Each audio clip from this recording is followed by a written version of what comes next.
베스트픽 북리뷰, 화폐전쟁 2, 역사는 무대고 자본은 그 대본을 쓴다는 말이 있잖아요.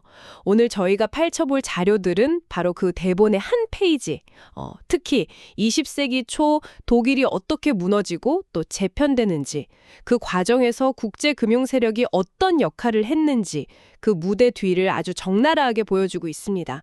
지금부터 그 대본을 함께 펼쳐보겠습니다. 네, 그렇죠. 오늘 분석은 그냥 옛날에 이런 일이 있었다 하는 그런 역사 공부가 아닙니다. 돈, 그러니까 금융이 어떻게 한 나라의 흥망성쇠를 결정하고 심지어는 국경을 넘어서 지정학적인 판도까지 바꾸는지, 전쟁까지 설계할 수 있는지 그 메커니즘 자체를 한번 들여다보자는 거죠. 제공해 주신 자료들을 보니까 그 과정에 정말 소름 돋을 정도로 치밀하더라고요. 자, 그럼 그 거대한 이야기의 첫 장부터 한번 넘겨보죠. 자료에 따르면 20세기 초의 갈등은 그냥 땡 따먹기 싸움이 아니었어요. 두 개의 거대한 경제 철학, 그러니까 생존 방식일권 체제 전쟁의 시작이었다는 거죠. 바로 영국의 해양 세력과 독일의 대륙 세력 간의 충돌인데요. 맞습니다. 당시 패권 국가였던 영국은 애담 스미스의 자유무역론을 전 세계에 퍼뜨렸죠. 근데 이건 사실 최강자한테만 절대적으로 유리한 규칙이었거든요. 아, 그러니까 이미 모든 걸 다 가진 사람이 자, 이제부터 우리 공정하게 경쟁하자 하는 거랑 비슷한 거군요. 네, 바로 그겁니다. 이미 막강한 해군력으로 전 세계 바닷길을 장악하고 거대한 식민지 시장까지 확보한 영국한테 자유무역은 자국 상품으로 세계 시장을 독점하는 가장 강력한 무기였으니까요. 다른 나라들이 아무리 좋은 물건을 만들어도 유통망이랑 시장 자체가 영국 손에 있으니 이건 뭐 게임이 안 되는 구조였겠네요. 그렇죠. 반면에 산업화에 뒤늦게 뛰어든 독일은 프리드리히 리스트의 보호무역론을 국가 전략으로 삼았습니다. 높은 관세 장벽으로 아직 걸음마 단계인 자국 산업을 보호하고 또 국가가 직접 나서서 철강이나 화학 같은 중화학 공업을 집중적으로 키우는 방식이었어요. 이건 단순히 경제정책의 차이가 아니라 영국의 시스템에 편입되느냐 아니면 독자적인 세력을 만드느냐를 건 생존 싸움이었습니다. 여기서 정말 흥미로운, 어떻게 보면 이 모든 사건의 도화선이 되는 게 등장합니다. 바로 베를린 바그다드 철도 계획인데요. 저도 자료에 있는 지도를 보면서 이게 왜 그렇게까지 중요했을까 싶었거든요. 그냥 철도 하나 놓는 거 아닌가요? 하하, 그게 그냥 철도가 아니었죠. 그건 영국의 패권이라는 심장에 박히는 비수나 마찬가지였습니다. 당시 산업의 피는 석유였고 영국은 수에즈 운하를 장악해서 중동에서 유럽으로 가는 그 석유 혈맥을 독점하고 있었어요. 그런데 독일이 이 철도를 완성하면 어떻게 될까요? 아, 영국의 해상 봉쇄를 그냥 완전히 무시하고 육로로 베를린하고 중동 유전지대를 바로 연결해버리는 거군요. 정확합니다. 독일의 막강한 궁업 생산력이랑 중동의 무한한 자원이 직결되는 순간이죠. 영국의 해상 패권이 순식간에 무력화될 수 있는 그야말로 게임 체인저였던 겁니다. 영국 입장에서는 이건 국가의 명운이 걸린 문제로 받아들일 수밖에 없었죠. 그래서 군사적 충돌에 앞서서 보이지 않는 전쟁, 즉 금융과 여론전을 시작합니다. 그게 바로 자료에 나오는 아가드르 사건이군요. 독일이 모로코에 군함 한 척 보낸 걸 빌미로 독일을 전쟁광, 침략자로 몰아가는 국제 여론을 만들었다고요. 네, 동시에 국제금융가들을 동원해서 독일의 돈줄을 죄기석합니다. 외교적으로 고립시키고 재정적으로 압박하면서 전쟁을 할 수밖에 없는 코너로 몰아넣은 거죠. 결국 철도 하나가 제1차 세계대전이라는 거대한 비극의 방화쇠가 된 셈입니다. 결국 전쟁은 독일의 패배로 끝나고 그 유명한 베르사유 조약이 체결되잖아요. 저희가 교과서에서는 보통 평화조약이라고 배우는데 자료는 이걸 경제적 사형선고라고까지 표현하고 있어요. 사형선고라는 표현이 전혀 과하지 않습니다. 조약의 진짜 목적은 독일의 경제 주권을 완전히 파괴해서 다시는 경쟁자로 일어서지 못하게 만드는 거였으니까요. 그런데 자료를 보면 진짜 결정타는 배상금 조항 자체가 아니었어요. 바로 1922년에 단행된 독일 중앙은행 라이히스방크의 민영화였습니다. 잠깐만요. 중앙은행을 민영화했다고요? 아니, 그게 상상이 잘 안 가는데요. 지금으로 치면 한국은행을 민간 기업에 팔아버렸다는 거잖아요. 국가가 스스로 돈을 찍어낼 권리를 포기한다니 이게 대체 무슨 의미인가요? 바로 그 지점이 핵심입니다. 국가 경제의 심장을 스스로 도려내서 국제 투기꾼들의 손에 쥐어준 거나 마찬가지입니다. 통화 발행권, 즉 통화 주권을 잃어버린 국가는 더 이상 독립국가라고 할 수가 없죠. 그 결과는 정말 참혹했습니다. 자료에 나온 수치를 보고 제 눈을 의심했습니다. 1921년에 1달러당 330마르크였던 환율이 불과 2년 뒤인 1923년에는 1달러에 2조 5천억 마르크가 됐다고요.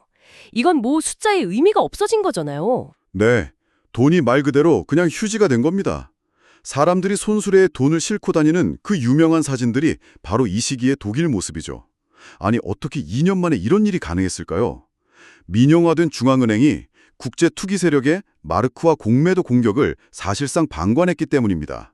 오히려 투기 세력들이 돈을 벌 수 있도록 판을 깔아준 셈이죠. 잠시만요. 그럼 그 끔찍한 하이퍼 인플레이션이 그냥 경제가 망가져서 생긴 자연재해가 아니라 누군가 의도적으로 설계한 인재였다는 말씀이시죠? 자료가 정말 그렇게까지 주장하고 있는 건가요? 이건 정말 충격적인데요. 네, 자료는 명백하게 그렇게 지적하고 있습니다. 설계된 부의 재분배였다고요? 독일 중산층이 평생 동안 모은 저축, 연금, 부동산은 전부 휴지 조각이 됐습니다. 그리고 그 헐값이 된 독일의 모든 자산은 달러를 진 소수의 국제 금융 자본가들에게 헐값에 넘어갔죠. 총성 없는 전쟁으로 한 나라의 부를 통째로 약탈한 겁니다. 국가 경제가 완전히 잿더미가 된 상황에서 국제 금융 세력이 이번에는 도스안이라는 해결책을 들고 나타납니다. 이름만 보면 독일을 도와주는 계획 같은데 자료를 뜯어보니까 이건 역시 정말 교묘한 덫이더라고요. 자료에서 이걸 양털깎기 메커니즘이라고 표현했는데 아주 정확한 비유입니다. 이 구조로 보면 정말 기가 막힙니다. 먼저 월스트리트가 독일에 막대한 차관을 빌려줘요. 네. 그럼 독일은 그 돈으로 영국과 프랑스의 전쟁 배상금을 지불하죠. 그럼 영국과 프랑스는 그 배상금으로 다시 미국의 1차 대전 때 빌렸던 전쟁비를 갚습니다. 돈이 독일, 영국, 프랑스를 거쳐서 결국 다시 월스트리트로 돌아오는 완벽한 순환 구조네요. 그런데 뭔가 이상한데요? 이 돈은 대체 어디서 나온 거죠? 바로 그게 이 계획의 핵심입니다. 월스트리트가 독일에 빌려준 돈은 사실 미국 납세자들의 주머니에서 나온 돈이었습니다. 그럼 제가 이해한 게 맞는지 한번 보죠. 이건 마치 월스트리트가 미국 국민 세금을 가지고 독일을 상대로 고리대금업을 한 거랑 마찬가지네요.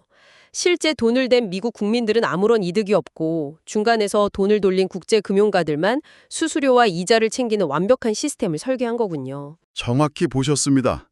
이 구조 안에서 독일은 영원히 갚을 수 없는 부채의 늪에 빠지게 되고 돈의 흐름을 설계한 금융가들은 앉아서 돈을 버는 구조였던 거죠. 영원히 갚을 수 없는 빚의 굴레에 빠졌다는 거군요. 국가 전체가 거대한 빚의 감옥에 갇힌 셈인데 이런 극도의 절망감 속에서는 사람들이 합리적인 해결책보다는 모든 걸 뒤엎어버릴 강력한 무언가를 찾게 마련이잖아요. 자료를 보니 바로 그 지점을 히틀러가 파고들기 시작했군요. 네, 대공황과 빈곤, 그리고 국가적 굴욕감은 극단주의가 자라나기에 최적의 토양이었습니다. 그런데 더 놀라운 점은 자료에 따르면 당시 월스트리트의 큰손들이 히틀러를 막아야 할 위협이 아니라 기존 질서를 흔들 새로운 투자 기회로 봤다는 겁니다. 모건, 록펠러 같은 가문들이 히틀러를 영국 중심의 낡은 유럽 질서를 파괴하고 독일이라는 거대한 시장을 재편할 수 있는 유용한 아바타로 인식했다는 거죠. 자본의 정점인 월스트리트가 파시스트인 히틀러를 지원했다는 게 상식적으로는 잘 이해가 안 가는데요. 그들에게 이념은 중요하지 않았던 것 같습니다. 자료를 보면 이미 1923년 비어홀 폭동 이전부터 히틀러와 접촉하면서 그의 가능성을 저울질했다는 기록도 나와요. 심지어 나치가 유대인을 탄압하면서도 시오니스트와 하바라 협정이라는 아주 기묘한 거래를 맺기도 하죠. 유대인의 자산을 독일 상품 수출로 바꿔서 경제 봉쇄를 뚫는 말 그대로 적과의 동침이었습니다. 자본의 속성이란 국적도 인종도 이념도 초월해서 오직 이익만을 좇는다는 걸 정말 적나라하게 보여주는 사례입니다. 그리고 히틀러가 집권 후에 보여준 경제 기적, 그 뒤에는 더 거대한 비밀이 숨어 있었습니다. 바로 매포어음이라는 건데요. 저도 이번에 자료를 보면서 처음 들어본 이름입니다. 일반적인 경제사에서는 잘 다루지 않는 내용이죠. 자료에 나온 빙산 그림이 이 개념을 아주 잘 설명해주고 있습니다. 수면 위에는 실업률 감소나 아우토반 건설 같은 화려한 성과가 보이지만 수면 아래에는 매포어음이라는 거대한 그림자 부채가 숨겨져 있었던 거죠. 그 매포어음이라는 부분, 저도 자료를 읽으면서 정말 기가 막히다고 생각했습니다. 자료에 나온 비유가 회계장부상으로는 완벽한데 지하실에서는 불법으로 돈을 찍어내는 것과 같다는 거였죠. 이 메커니즘을 좀 더 구체적으로 설명해 주실 수 있나요? 메포는 실체가 없는 유령회사입니다. 정부가 이 유령회사가 발행한 어음에 지급보증을 서주는 방식으로 공식적인 정부 부채로는 잡히지 않는 막대한 자금을 만들어낸 겁니다. 일종의 비밀 신용카드 같은 거죠. 그 규모가 무려 120억 마르크에 달했습니다. 이 검은 돈으로 재무장을 하고 대규모 인프라 건설을 밀어붙여서 경제가 살아나는 것처럼 보이게 만든 겁니다. 생산 본위제라는 그럴듯한 이력으로 보장했지만 실체는 거대한 부채 위에 세워진 신기루였죠. 그 결과는 정말 마법 같았습니다. 30%에 육박하던 실업률이 단 몇 년 만에 1.3%로 떨어져서 완전 고용을 달성했으니까요. 절망에 빠졌던 독일 국민들이 왜 히틀러에게 열광했는지 이해가 될 정도입니다. 하지만 자료는 이 기적의 본질이 결국 파멸로 향하는 전시자본주의였다고 지적합니다. 맞습니다. 모든 경제 구조가 오직 전쟁을 위해서만 돌아가는 시스템이었어요. 알루미늄이나 마그네슘 같은 군수물자 생산량은 미국을 추월할 정도로 급증했지만 민간 소비자 생산은 오히려 줄었죠. 메포어음이라는 폭탄 돌리기는 언젠가 터질 수밖에 없었고 그 폭탄이 터지기 전에 이 부채를 한 번에 해결할 유일한 방법은 전쟁을 일으켜서 다른 나라의 자산을 약탈하는 것뿐이었습니다.